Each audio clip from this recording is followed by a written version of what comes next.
Hello.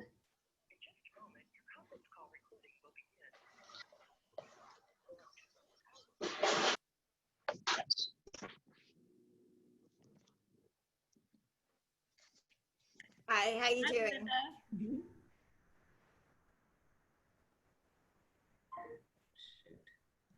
Hi, how's everybody? I'm great. I'm dialing in at the same time, so if you give me a minute.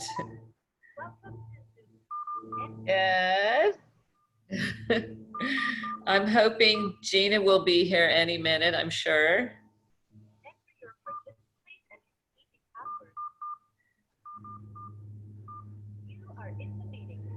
Okay.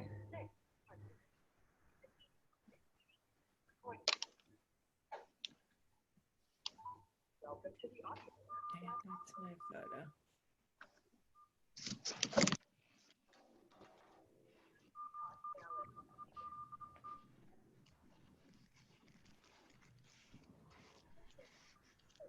Here we go.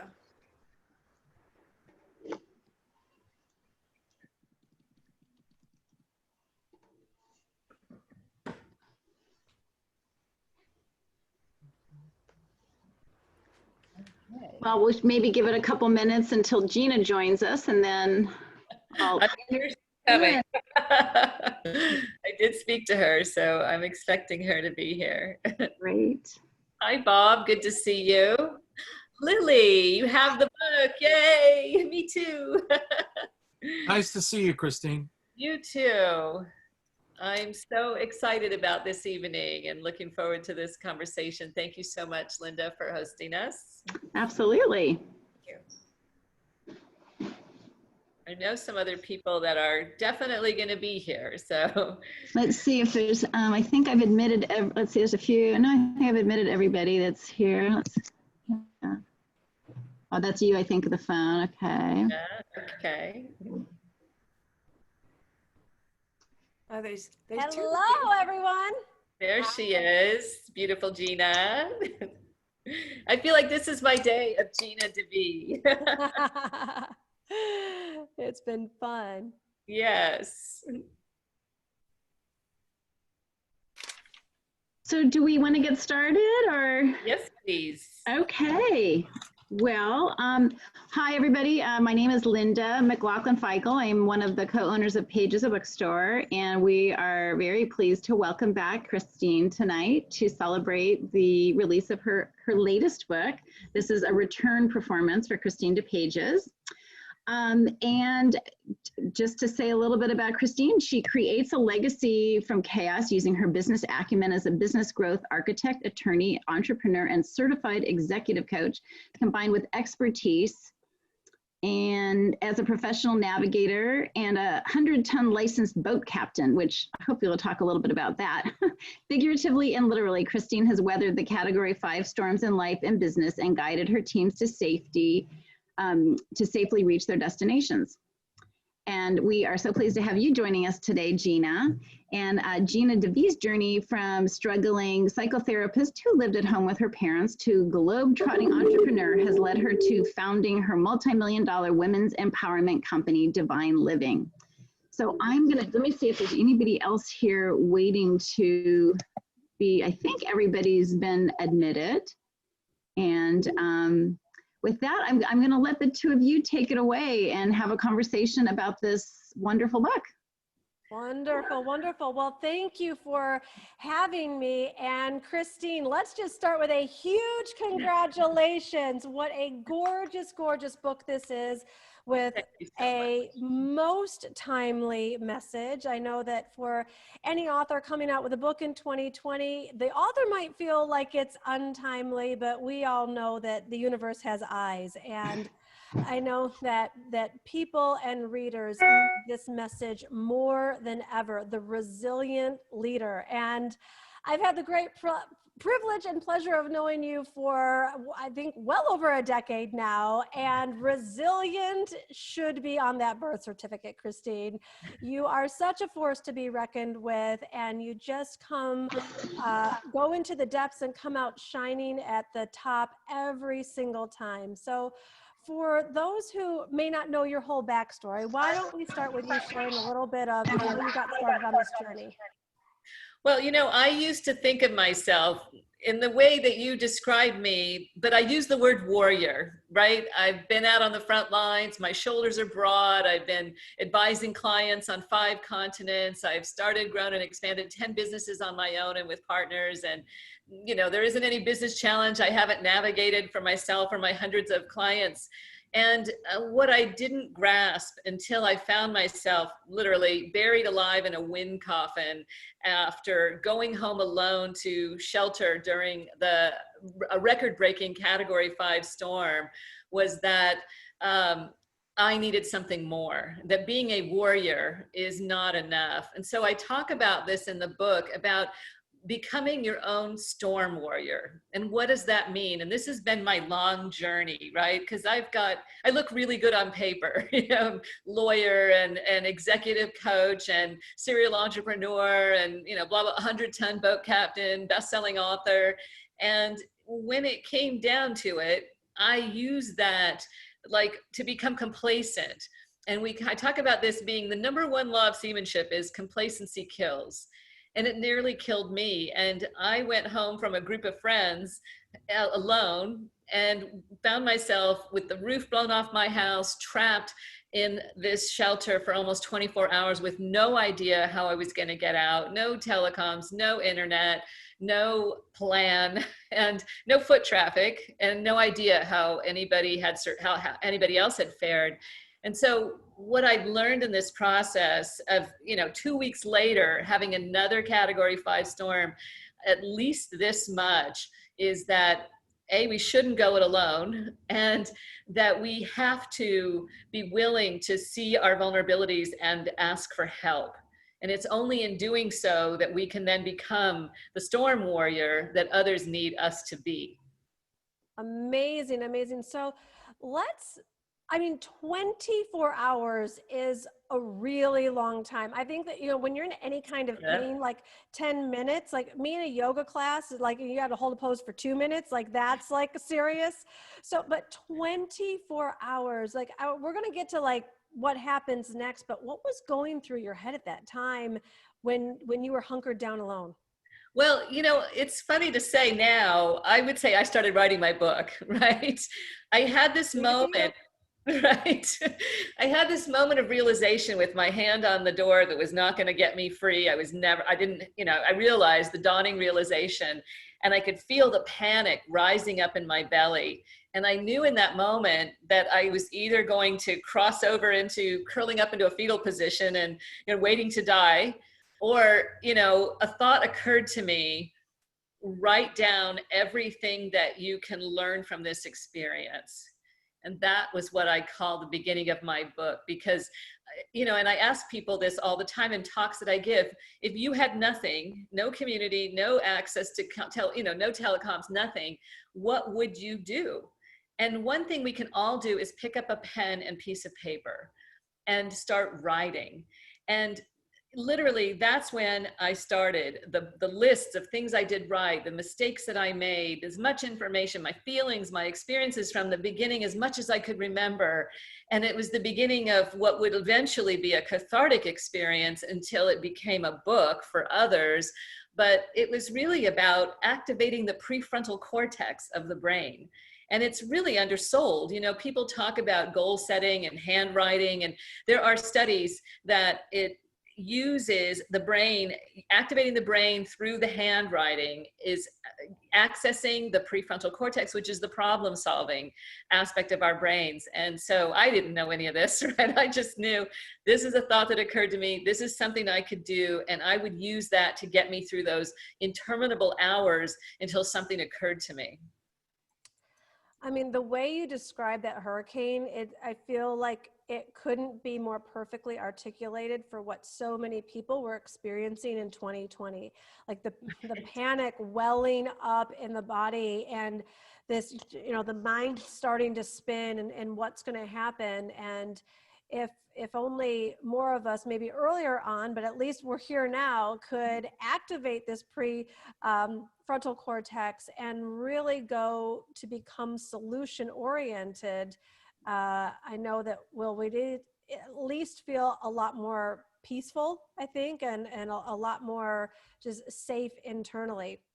So once you started writing, were you like literally writing while like the hurricane was going on? Like, what do you Oh mean? yeah. I mean, there was nothing else to do. It was either that or listen. I mean, the pressure on the ears is like being at 30,000 feet without the cabin, pressure equalized. So you're getting this vice grip around your head, crushing. It's relentless, and there's no way out and no place to go, and you can't clear your ears.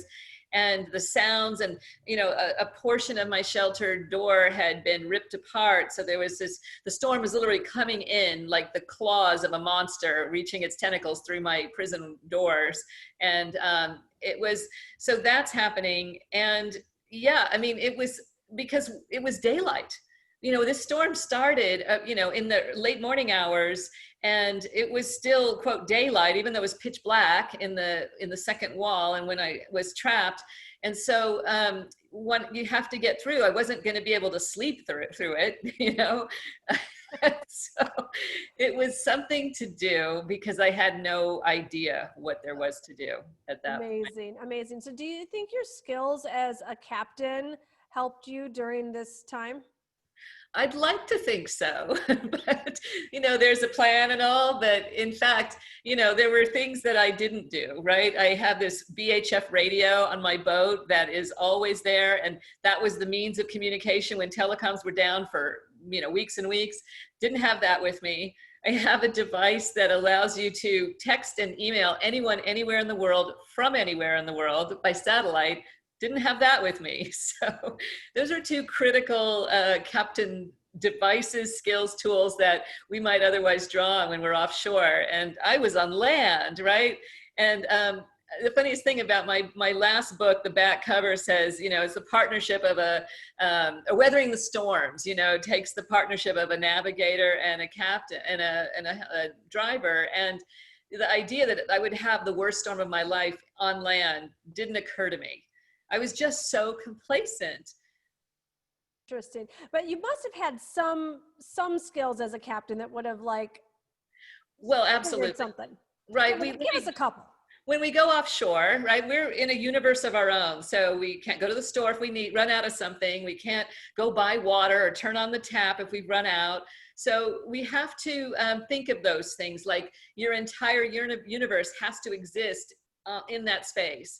So, having provisions, right? Making sure there's enough cash. We weren't going to be able to go to the ATM machine for many weeks. So we had to have cash, filling up my car with gas, just in case my car survived. And then having enough food and water, first drinking water, and then, potable water for other things. And that was one of the funny ones. Another friend of mine who's a boat captain was talking about filling up her bathtub with water. And that hadn't occurred to me yet. And this was during the days we were getting her home ready. And I was literally lying down to go rest and wind down and go to sleep the night before. And I realized, I didn't fill up my bathtub. And I got myself up and went and did that. And it was literally a saving grace because I allowed me to flush toilets and brush my teeth and, even wash my face if need be. So those little things that make all the difference. And as someone's asked me, what did I eat? I had avocados and Pop-Tarts were my go-to, and booze and cigarettes, of course. Of course, of course. The Caribbean never lets you down when it comes to alcohol. Good to know, good to know.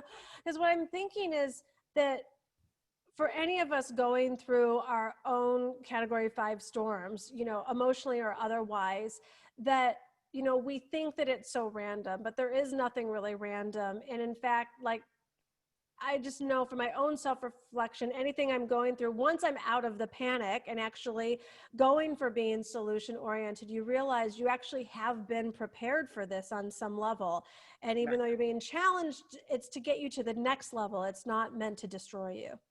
Well, and that's what I learned, but really mostly in the aftermath, going into the next category 5 storm. And I happen to be in one now because my father is transitioning. So he's in hospice, and we're looking at maybe the last few weeks of his life. And so I notice that this time in this storm, I'm able to draw from these experiences. And I write about this in the book, The 7 Barometers of Resilience. And I learned how there's very specific things that I could attend to that I did in the storm survival period, and that are serving me now. And so, the thing that we're in at this moment of recording is the global pandemic. And I would say that for many of us, the storm is still raging, right? We're not in the aftermath when we can step out into the post-apocalyptic landscape and try to rebuild. We don't know yet when that moment is going to be where the storm passes. And so, what can we do? And some of those things include, in the moment, right? Because we're still in the storm as opposed to preparing for one. And that is, understanding, we have an expression in boating called one hand on the boat. And that says, whenever you are, always have one hand tethered to where you are, so that and then keeping your eye, so self-awareness, right? Where am I now? And what is the situation?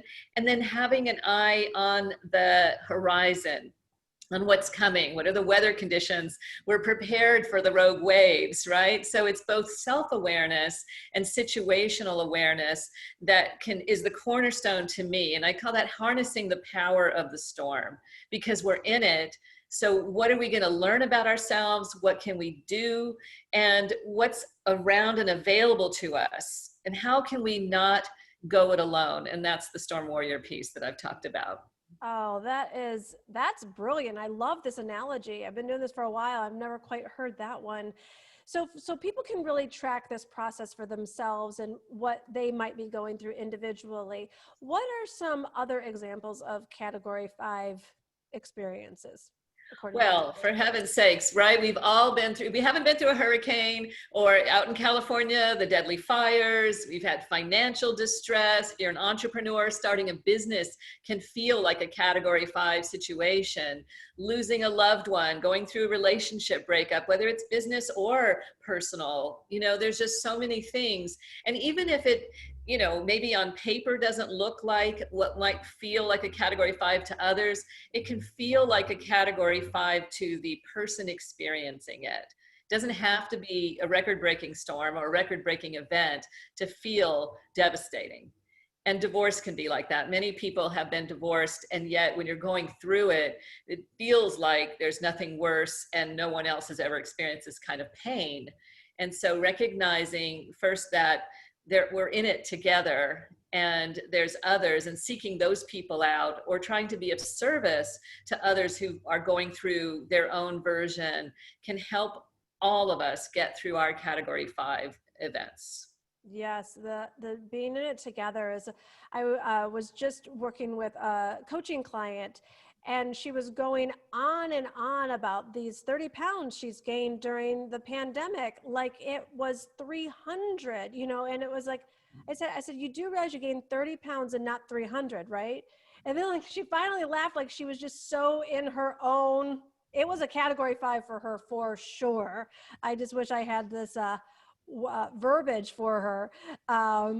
So one hand on the boat, one hand on the horizon. So what comes next when you're like, okay, I got my hand on the boat and eye on the horizon?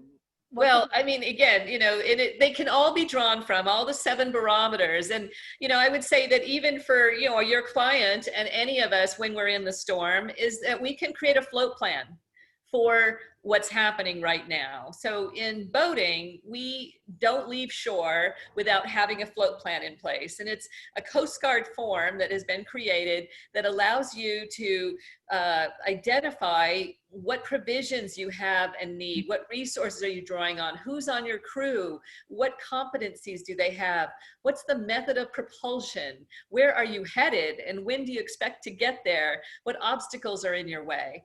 And so I've created a resilient leader float plan for business and life that you can actually create these things and then share them with the team if you happen to manage one, with your family and loved ones if they have a stake, and anybody who is interested in you reaching your destination.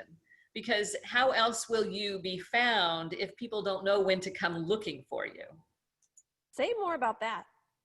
So the float plan tells people what you expect, right? It's like a one-page strategic business plan, right? Or a visionary framework that you build for your business.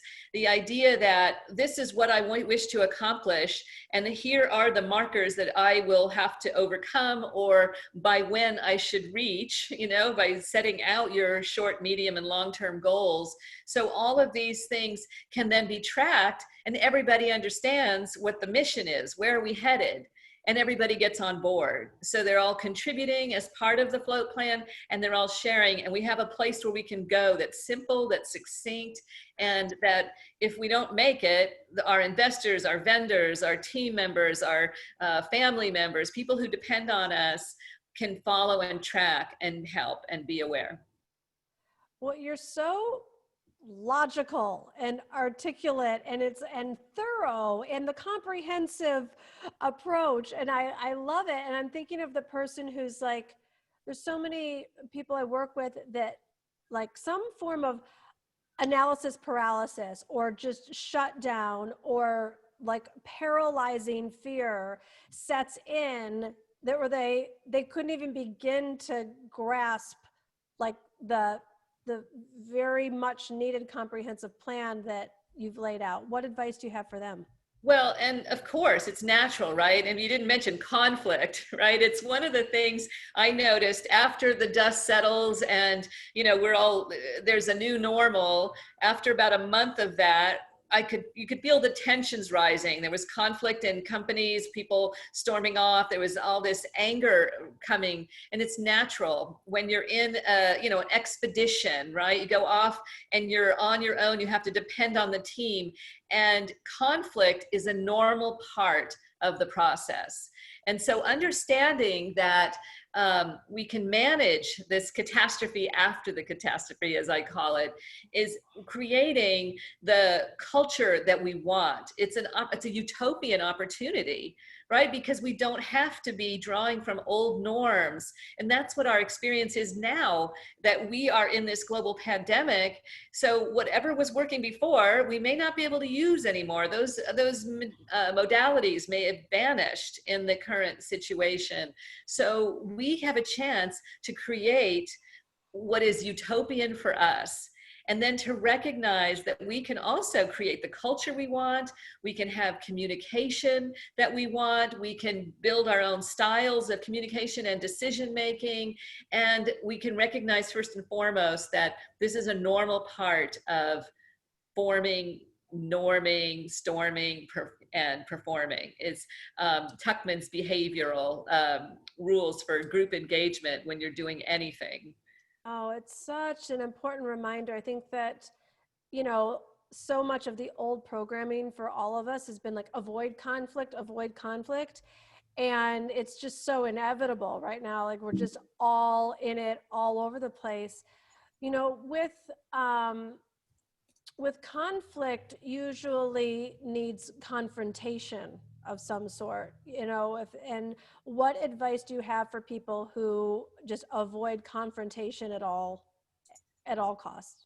Well, as if it's possible, right? Somehow it sneaks out, whether it's passively aggressive or, you know, just outwardly aggressive. And so, you know, that's one of the things I talk about as a pillar in my 7 barometers is, you know, keep the radio tuned to the emergency channel. And in boating, we are required to keep channel 16 open. And that's the emergency channel that we stay in on at all times to monitor emergencies and to communicate with the Coast Guard, with our saviors, our life-saving organization. And, you know, there I was trapped with no plan of communication, no way to let my own loved ones know whether I lived or died in this storm, and no news going out. And, you know, it's understanding that communication is the #1 metric of leadership. And we have a responsibility to be able to communicate and to know how to communicate, both to be heard and to be received, and to have others understand what we want from them, and that they can, in a way, they can hear us. So there's so many different ways to go about that. And, you know, starting with communication styles, right? Understanding that everyone communicates differently. And, you know, there are different methodologies like the DISC method, where there's 4 different kinds. And if you're communicating the same way with everyone, you're losing at least 75% of the population. So recognizing, how can I communicate what I need, want, and desire in a way that can be heard and I can receive what I need. What advice do you have for that leader who's just really afraid to speak their truth because they're so into either people pleasing or needing other people to like them, or afraid that if they say something that's actually true for them, it's not going to look good in front of the team or the company or the clients? I just find that so prevalent that people are afraid to speak their truth. Well, what's the alternative, right? I mean, the alternative is that you stay quiet and you stay in pain. And, you know, Gleischer's formula, they talk about what does it take to create change? And it has to be starting with, you're in enough pain. So I think most of us will sit here, and it's an actual formula, the pain plus a vision with the steps to get there will actually affect change. And so the idea that, like for me, you know, it didn't occur to me that I should ask for help, or can I stay with you guys and not go through this alone? Believe me, that didn't happen 2 weeks later when the next storm was coming. I definitely put myself with people as soon as I could, but I didn't know. And so I was, you know, invulnerable in my mind. I was the person that has been well paid for all her good advice and, you know, competent in so many areas. And I didn't know what I didn't know, that I was not going to be able to weather this storm alone. It was bigger than me. And so what we're all in right now is bigger than us. No one of us is going to get through this pandemic to thrive if we're going to try to barrel through on our own. And so reaching out to people, building community, and understanding that we have to get a little bit out of our comfort zones and grow our tolerance for adversity, because it's thrust upon us anyway. And so those are the things, you know, little steps of, where can I be uncomfortable? I'm going to ask somebody to get on a Zoom with me, right? In the beginning, we were all eager to talk to each other. And now 6 months later, maybe not so much. We're getting a little screen burnout for that. But we got to remember that we don't want to go this next leg, whatever it is, alone. I want to backtrack a little bit, because I got a question for you. You said you didn't know what you didn't know. And I'm curious, in terms of leadership, you know, so much about being a great leader isn't just logical and linear. It actually comes from within and the intuition. And, you know, and I think to the degree that we actually listen and act on the intuition, or trust it, or ignore it and go tone deaf with ourselves. I know I was just in a business situation recently where, let's just say that the intuition was like piping up, and I'm like, full steam ahead. And, you know, we're now in the aftermath. And I'd like to say, oh, but I could never have predicted that this would be the aftermath. And so I'm just curious, like, when you didn't reach out, was it like a genuine, you didn't know what you didn't know? Or was there like an intuition and you're like, oh, I don't want to impose? Or what was it like? I think for me, and maybe others out there can appreciate that, I believed that I didn't, it was expected that I would handle this like everything else I've Alone. handled. You know, I had when I got my boat captain's license, I didn't know what I was doing. It's a voluminous process, and it's meant to weed out people who don't have the fortitude to get through it. And, I had a good friend who was a very high licensed captain. And I told him later, I longed to have his help. And he said, yeah, I never thought, I thought you just wanted to prove you could do it on your own. And I was like, what kind of crazy thinking what am I putting out there? What armor have I erected that is keeping people from offering their help? He could have been invaluable to me and shortened my learning curve in the process. And I didn't realize that I had not let myself show that I needed some help here. And I've had other people tell me, a friend of 10 years, I've never seen you cry. And I thought, wow, I've been through financial distress. I've been through divorce in the time we've known each other. And she had never seen me cry. So I don't believe that I had the awareness at those stages to do differently, but those are the kinds of things that you're not aware of if you don't have one hand on the boat. I love that you're opening up this conversation. This in and of itself is truly game changing for, I think, all of us. I mean, how could any of us be the same once we do get through? And I think so much of what's evolving and changing are the old and outdated and unhealthy paradigms of figure it out yourself, don't impose on others, just play nice, say what other people want you to say, figure it out by yourself. And it's not sustainable. And life was meant to be, and business is meant to be so much easier, literally together and in collaboration, than one by one. Well, and the thing that we're all missing, right? The extension of that is, and human relationships are critical, right? Mm-hmm. That the whole idea that I have thousands of social media connections does not equal community in a category 5 situation. Either, I don't have the ability to communicate with those people all over the world that I'm connected to, some of whom I actually know, and, that I have conflated connections with community. I didn't know my neighbors. And many of us can say that, right?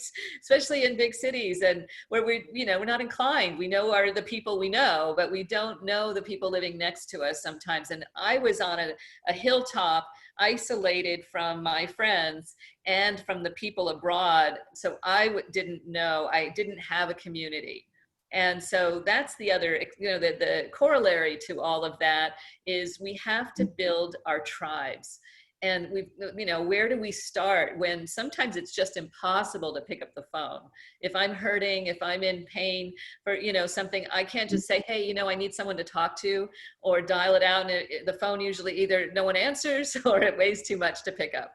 And so, being somebody who comes for someone else in a storm is the way to get started. And that's what I found in my community of strangers as I was emerged from my wind coffin, as I called it, to look for ways I could serve these strangers that were my neighbors, and in turn then get what I needed. And it worked beautifully. And I built relationships that way. What do they say? If you want to go fast, go alone. And if you want to go far, go together. Amen. And I think that, we're moving out of this masculine paradigm that is so much about the I, and moving more into, whether you're male or female, but more into the feminine paradigm about we. And it's about the collective, and it's about community, where the individuals and the collective are seen, heard, matter, and really, really taken care of in the process.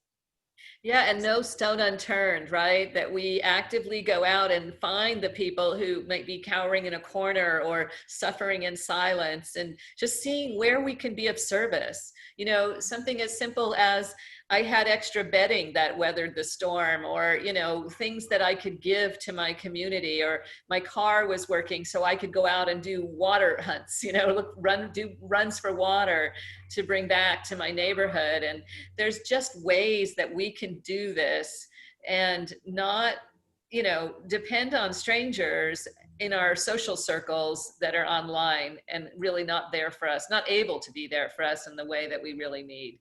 We need human connection. And that's the thing that is a challenge right now in this, while we're still in the storm of the pandemic, but it's possible, like we can do here. Mm-hmm. In what ways do you see leadership evolving or changing post-pandemic?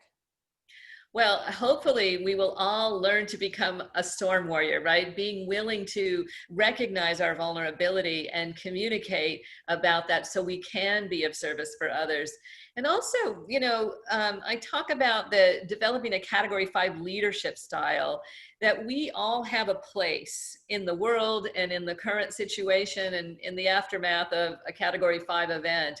And it may not be a designated role, one that we all have a title, we know what that means, and somebody's in charge, but some way in which we can first start by being a great self-leader and taking responsibility for ourselves, and then becoming a great peer leader. So you're working together with your community to achieve whatever the objective is. And it might be the people you work with, it might be your clients, it might be a team, if you're on a boat. Is there people who, the best crews that are most successful in racing are the ones that everybody knows their job impeccably, of course, they wouldn't be on the boat, but they also have an awareness of what's going on in the rest of the universe, which is the boat and the horizon, so they can step in if they have a free hand, or there's something that has to happen, they know it, and that you always know you have your backup.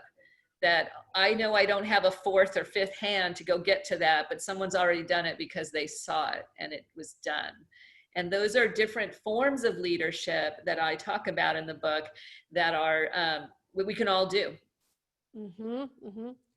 What business storms do you anticipate that leaders would, it would behoove them to be mindful of coming up?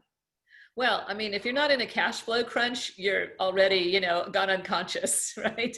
I'm sure that most of us have found that the old ways of generating have maybe vanished. If God forbid you're in the restaurant business, you have to revise your models and attend to, and it's something that I talk about as, what are the three main things that we can do in the pandemic world in our businesses today? And first is money, right? And how many of us just go and just want to make the numbers? Oh, I'm not a person, or I don't have to balance my checkbook, I don't have to know how my revenues are coming in and the expenses are going out, or the timing of all that, or what am I spending my money on?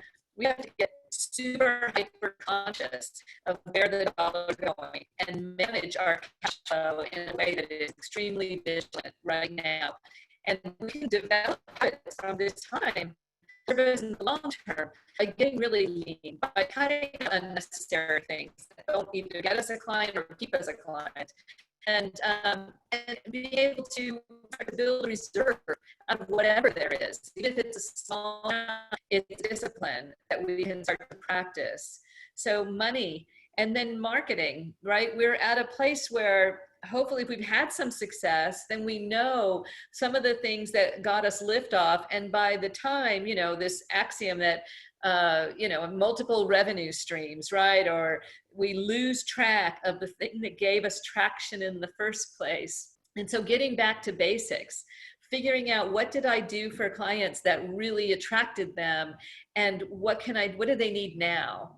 And identifying who are the 20% of your clients that are generating 80% of your revenue, and how can I engage more with them and give them what they need if I'm not giving it to them now? And then finally, the most important, I think, is the mastermind, right? I mean, that's been around since, 100 and some odd years of successful people surround themselves with other successful people.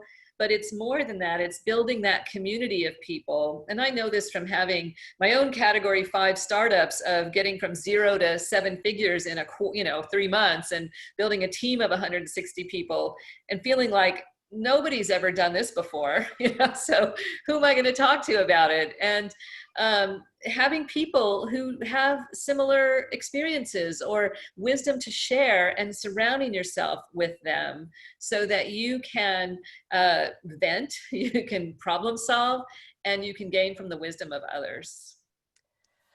I think it's been so challenging to not be able to get out and do business as usual or life as usual and be in connection with people as usual. And I got to tell you, one of the ways I've pivoted this year is I'm in more connection than ever. Like, I don't know that I'd call it like Zoom fatigue exactly, because exactly what you're talking about, you find that there's 7.8 billion people in the world, and pretty much most of us are on Zoom right now. So like you can get to anyone, easier than ever. And literally I've joined 2 masterminds in the past 7 months. I'm connected with people that I used to just follow on Instagram and like only dreamed of one day connecting. And it's just been so delightful and surprisingly easy. But when you think about it, like nobody's like, well, I'm no vacation reply is on. Like hey, can you chat tonight? Like, no, I'm out. No, like everybody's on their devices. So it's actually been a pretty easy time to get a hold of people. So one thing that I have newly learned from being a new author is that we do teach what we want to learn, and or our books are the medicine that we need to take. So I know that when my book came out, I thought I was just there to share this wisdom with others, and I very quickly was handed an opportunity to apply the message in the book to my own life. And so have you experienced that with your own book? Is there a particular section that you are living more than ever these days? Oh, well, many sections really, right? And especially with the situation with my father, I noticed, because it was more intuitive rather than conscious. And, the storm stuff was more conscious. I had to make an effort to do the things that I did that allowed me to thrive in my community, in my post-storm community. But just recognizing that I need to communicate more. I have to be willing to say what's going on for me and let people know that, I don't have it all together right now, and my schedule is a bit fluid. So I'm on hold in some way that is anticipating this sadness, and so, or is in the sadness too. I mean, so just being able to feel that vulnerability. It's really uplifting, and people want to be supportive. They want to be kind, and they want to be understanding and helpful. And so that was something that came very intuitively, and not being afraid. And it doesn't occupy the space. It's just the truth of where I'm at, so that I can keep going and move forward. And, then when it does pass or whatever comes up, then I'm free. And I'm not hiding behind oh yeah, I'm sorry, I'm just not available right now, because no one can use that excuse anymore, right? And then, also some self-care, right? Just being able to understand and take a day and go somewhere that feeds you. Those are the things that I notice I didn't take advantage of on my island in the post-storm. I think it was a good month or 2 before I actually went to the beach. And I was on an island in the Caribbean, with no tourists coming in. So there was, some of the roads were washed out, but I could definitely have gone to the beach, and it just didn't occur to me to take those self-care steps. And so, that was very helpful in this current timing. Well, and you may have just answered it, but I want to just dial it in for the listeners.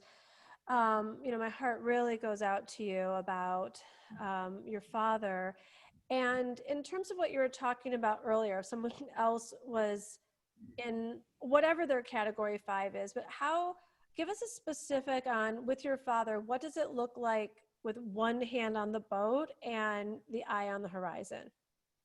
Well, recognizing, I'm in the middle of a product launch, right? And I feel my mind tells me that I should be doing X, Y, and Z. And, when after putting my father in hospice and coping with my mother and her own decline and all the things there are to do, it's a little bit of a part-time job, recognizing that after being with them for a few days, I literally just want to go to bed. And so I'm exhausted physically, emotionally, mentally. And so just recognizing and receiving that information and taking action to say, okay, this is what moving forward looks like today. Maybe it's taking a nap in the middle of the day, clearing my calendar a little bit, or, moving something out, and then allowing that the energy that I need to do various things is going to come. And so being in a conversation like this, I am fully energized for it because I've given myself and honored myself with the downtime that I've needed. Got it. So is it like the acknowledging, like, I'm tired, I need a nap, is like the one hand on the boat, and then realizing that this is a temporary time is the eye on the horizon? I think it's more that it's all integrated, right? That the forward motion is taking that time to slow or stop when needed, right? And that is what clears the way for whatever's going to come. A partnership dissolves and it's devastating in its moment, but that also clears the way for the new partners. I also had that experience over the last couple of weeks. And so, recognizing that the world is fluid, it's in constant motion. It's a miracle that we're standing here in place, that the world is rotating, there's constant motion, and yet we can stand in a place. And being grateful for that and acknowledging that miracle, but knowing that all these shifts and changes are part of the revolution, the evolution of where we're headed. For sure, for sure. All right, you resilient leader. Well, tell people about the work that you currently do and how you show up as the resilient leader in your current career. Well, I love to work with growth companies that are looking to build that float plan for themselves. And I love to create strategic planning sessions for organizations and bringing together the key decision makers or the essential people to create a true visionary framework for an enterprise and then build all the pieces. I call myself a business growth architect because architects are involved in anywhere from the design idea stage all the way out to execution and construction. And so that's really exciting to me, is to start with, what is our vision, our core ideology, and then actually creating the steps that everybody has come on board with and everybody's signed on to, and then constantly sharing it with customers and team members and, and reevaluating on a quarterly and semi-annual and annual basis. Those are all the kinds of things that I think are about building a solid foundation and reaching the sky at the same time. Well, God bless you, Christine, because on behalf of every right brain visionary out there that absolutely needs exactly what you have to offer, from vision to implementation, it's a rare breed that can hold both. Usually there's a visionary and there's an implementer, and you very clearly have both. So thank you so much for this beautiful book, this vulnerable personal share, the work that you continue to do in the world, the inspiration from your speaking. You're just really a very, very special human that we need this message everywhere out there right now. So everyone go pick up The Resilient Leader, and I'll let Paige's Bookstore give us whatever links we need so that we can pick that up. Thank you so much, Gina. Such a pleasure to be here with you today. My honor. Thank you both very, very much. I've got a lot out of it. I think I've got some work to do, and I think thank you both for some valuable resources. So thank you. And yes, we would love for people to buy the book from Pages. If you go to our website, Christine's event is still up there, but you can also search the book and it will come up. And it's also on my website, so you go straight to Pages through my website if you haven't gotten to Pages. And we appreciate that. And we can certainly ship as well if you're not in the area. But thank you both. Congratulations, Christine. And we'll look forward to the next one. Thank you so much, Linda. So take care. Bye, Thank everyone. you. everybody. Okay, thank you.